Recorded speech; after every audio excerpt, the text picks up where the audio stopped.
Say cheese. It's New Year's Day in Calican City, Manila, and just after midnight, Ronaldo Dagsa steps outside his home to celebrate. As fireworks explode overhead, he excitedly gathers his family for a photo. Everyone says cheese, but as he clicks, a gunshot is heard. Right after the camera flashes, Dagsa collapses on the floor.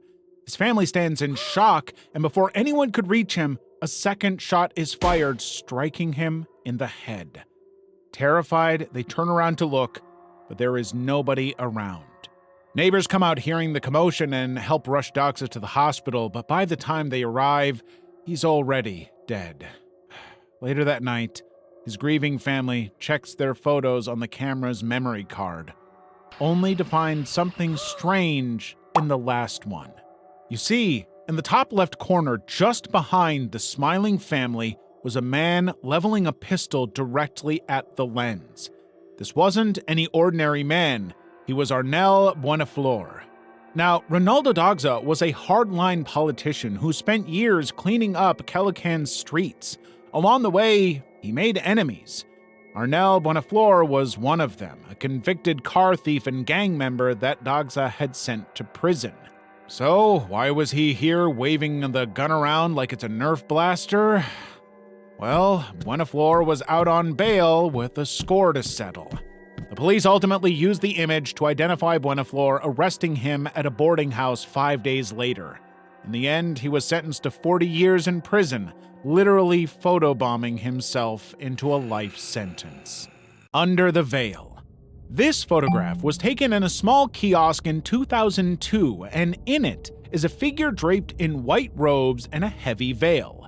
This is Elizabeth Smart, the most famous missing person in America at the time. On June 5th in the same year, Elizabeth was taken at knife point from her bedroom by Brian David Mitchell, a drifter her parents had hired for yard work. Brian called himself Emmanuel and claimed to be a prophet. Once Brian kidnapped Elizabeth, he marched her into the mountains and chained her to a tree. The man threatened that if she screamed, he'd kill her younger sister. In the following months, Brian brought Elizabeth into public spaces dressed in robes and veils to hide her identity. He even rode on city buses and attended parties with her. His brilliant plan was to not act suspicious by doing pretty much the most suspicious thing imaginable. On one particular day, Elizabeth was standing just inches from her own missing poster, wanting to scream but paralyzed by fear. However, a woman recognized those eyes from the news. She kept walking behind them, suspicious of the man beside Elizabeth. Once Brian noticed he was being followed, he attempted to flee, but the woman called the police. Arriving at the scene, police asked the veiled girl her name, and she whispers, Elizabeth Smart. After a brief chase, Brian is arrested and sentenced to life in prison. The Burning Man. On September 2nd, 2017, 50,000 people surrounded a giant wooden effigy as it burned. This was the annual climax of Burning Man. But as the crowd cheered, a man suddenly sprinted directly toward the fire. This is Aaron Joel Mitchell, and he'd just blown past the first security perimeter, then the second. Sandman Rangers chased him, but he didn't slow down, and as he got close to the fire, Aaron dived in. The crowd watched with screams erupting, and some even went close to the fire to see if they could pull him out. However, Aaron didn't want help. Firefighters had to wait until the structure collapsed completely before they could enter. By tradition, the ritual continued, even with Aaron inside.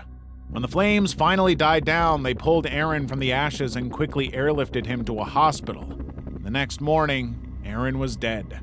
When his medical reports came back, Aaron was neither on drugs nor on alcohol, completely sober. In other words, Aaron chose to run into that fire with full awareness. His family described him as a traveler with no history of mental illness. And to this day, nobody knows exactly why Aaron jumped into that fire. The Rockefeller case. November 1961. A dugout canoe cuts through coastal waters with Michael Rockefeller sitting in it. He's out in the Netherlands, New Guinea, collecting Asmat artifacts. But just 2 days after this photo was taken, he was dead. During the trip, the boat is swamped by heavy waves, causing the engine to fail. Michael and anthropologist Renee Wassing drift for 2 days in shark-infested waters miles from shore. Tired of being stranded, Michael finally ties 2 empty gasoline cans to his belt for buoyancy, then he jumps in the water and starts swimming toward the coastline.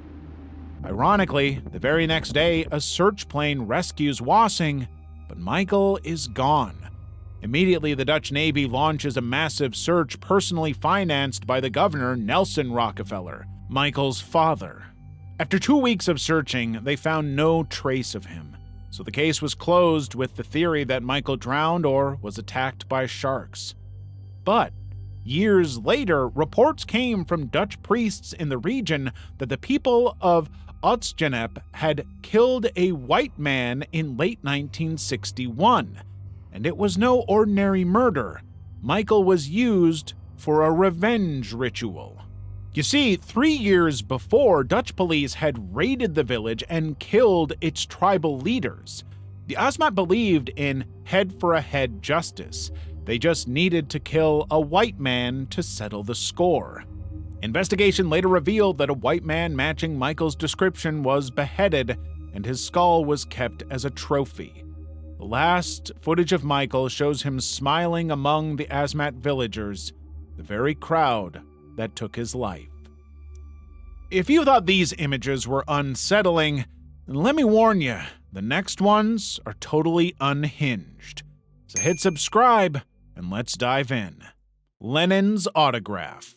Outside the Dakota apartment building in Manhattan, John Lennon exits with another artist heading to the studio. A young man approaches them with a copy of Double Fantasy asking, "Can you sign this?"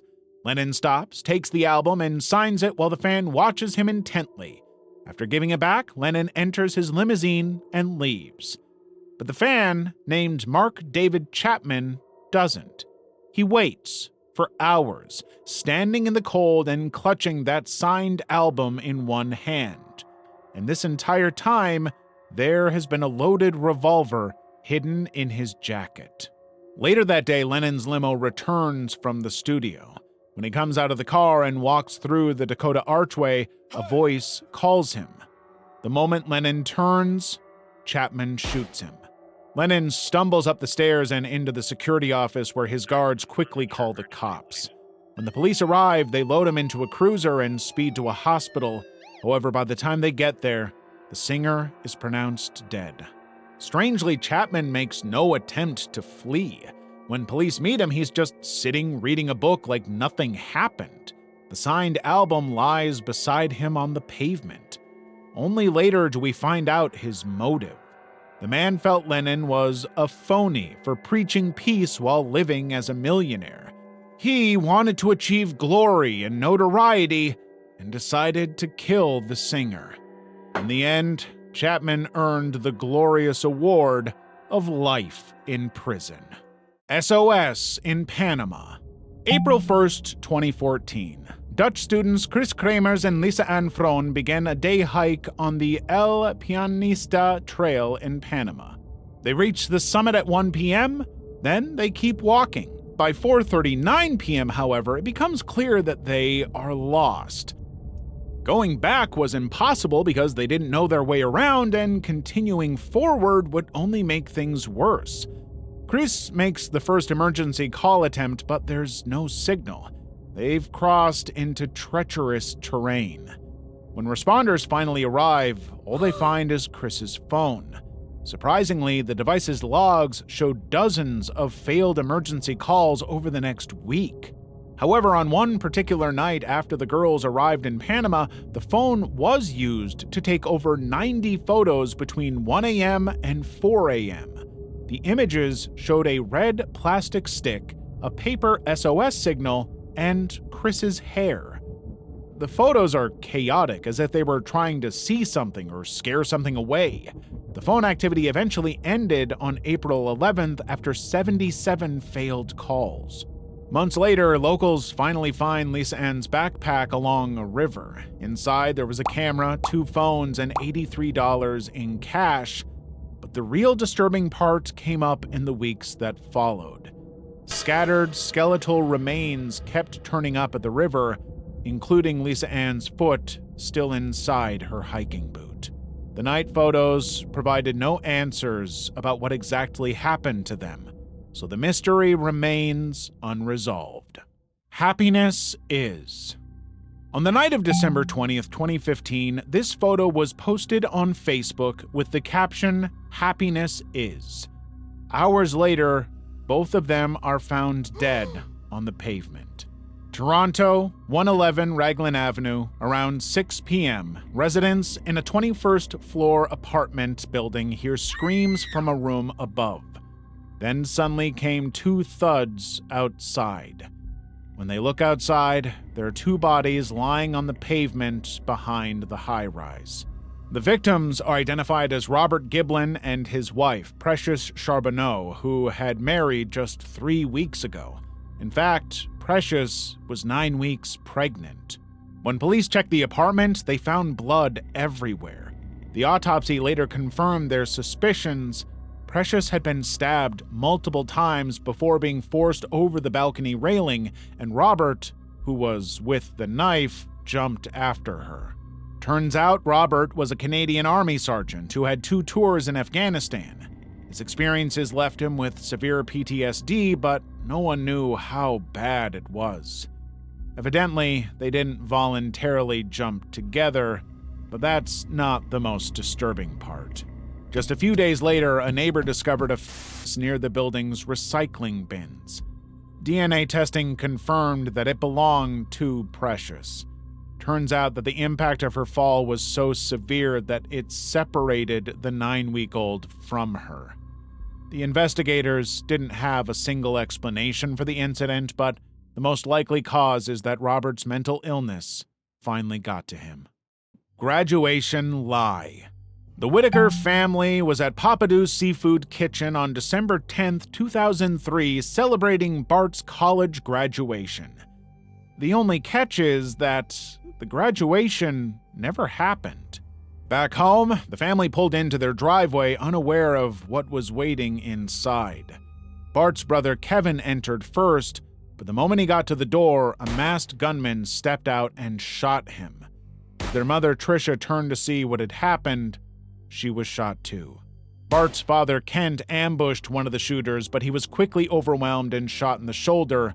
When the other shooter turned to Bart, they struggled for a while, but Bart got shot in the arm. This was when the neighbors heard the commotion and phoned the police. When the paramedics arrived, Kevin was already dead. Their mother Tricia was airlifted to the hospital, but she passed away on arrival. The real question is, why would anyone target them? While investigating, police made a shocking breakthrough. Turns out the burglary was staged. Nothing was stolen. In fact, it was all Bart. You see, Bart was never enrolled in college. Even worse, he had orchestrated the hit to secure a $1.5 million inheritance. Still, with his arm injury, Bart is quickly arrested. He eventually confesses to the whole thing, even adding that he wished to have hired professional shooters. So instead of millions, he gets a well-deserved death sentence. But following the strangest family dynamic ever, Bart's father, Kent, becomes his fiercest advocate after recovery. The man publicly forgives his son multiple times. Eventually, in 2018, with needles prepared for Bart's execution, the governor stops it in the end due to Kent's repeated begging for mercy on his son's behalf. The girl in the water. A young girl is submerged in murky water up to her chin. Her eyes are a haunting deep red black, but she looks too relaxed for the situation she's in. This is Amira Sanchez, and she has been trapped for 60 hours. When the Nevado del Ruiz volcano erupted in Colombia in 1985, it sent a massive wall of mud toward the town of Armero. But this was no ordinary mud, and it buried everything, including Amira, neck deep in water. When rescuers arrived, they tried to pull her out, but her legs were pinned by a concrete door. Every time they moved debris, water levels rose, and there was no heavy-duty pump to drain the pit. For 2 days, Amira waited with cameras surrounding her. She sang, spoke with journalists, and said she wanted to go to school, but as hours passed, Amira's eyes turned dark red from burst blood vessels. Soon, her hands turned white and her skin blue. And sadly, she died just 2 hours before the water pump arrived. Photographer Frank Fournier captured her final moments, and the photo won World Press Photo of the Year. 25,000 victims died in Armero, and Amira was the last of them all. Spirits of Katrina. A handsome couple posed for a photograph after surviving in the flooded streets of New Orleans. 1 year later, this photo took a dark turn. During Hurricane Katrina, Zachary Bowen and Eddie Hall refused to evacuate. Instead, they stayed behind to serve gin and tonics to the National Guard. Their photo went viral, making them the poster children for resilience. But it was only a cover. Underneath, Bowen and Hall had several issues that were compounding by the day. On top of that, Bowen was an Iraq War veteran with severe PTSD. In the year just after the flood, Bowen and Hall got into so many arguments that they hated each other. Hall decided it was finally time to end things, but Bowen had other plans. The next morning, Bowen strangled Hall in their apartment. In the following days, he dismembered her body in the bathtub, but he didn't dispose of it. And a week later, he did the unthinkable. Bowen walked to a hotel's rooftop and jumped, ending his life. On site while cleaning up, police found a note in his pocket detailing the location of Addie's remains. When they entered the apartment, Hall's body was found exactly where Bowen said it would be. However, adding to the creepiness, there were cryptic writings on the wall indicating that the killing was Bowen's alleged rebirth. That photo of them smiling was actually the last time they were seen happy together. The cost of rubber. Congo Free State, 1904. A man named Asala sits on a porch, staring at something on the ground before him. It was given to him by soldiers from the military as a reminder that his village failed to meet the mandatory rubber quota. At the time, King Leopold II forced villages to harvest rubber under impossible daily quotas. Failure meant the chicote, a brutal whip, or death. Ansala's village fell short, so soldiers attacked his family as punishment. They killed his wife and daughter, Boali, saving only some parts of her. Soldiers were required to provide a severed hand for every bullet fired to prove they hadn't wasted ammunition. To them, bullets were more valuable than life. Convinced that something could be done, Nsala traveled to the mission station at Baringa, carrying his daughter's remains in a bundle. He met photographer Alice Seeley Harris, who took a photo and shared it across Europe. This was the solution Asala needed. Soon the village had its first international human rights movement, and Leopold II was eventually forced to relinquish control. Millions died in the Congo to fuel the world's demand for bicycle and car tires. Even if things changed, it was too late for them. These incidents were terrifying, but if you want more of where that came from, check out 10 Photos with Terrifying Truths Explained, Volume 1.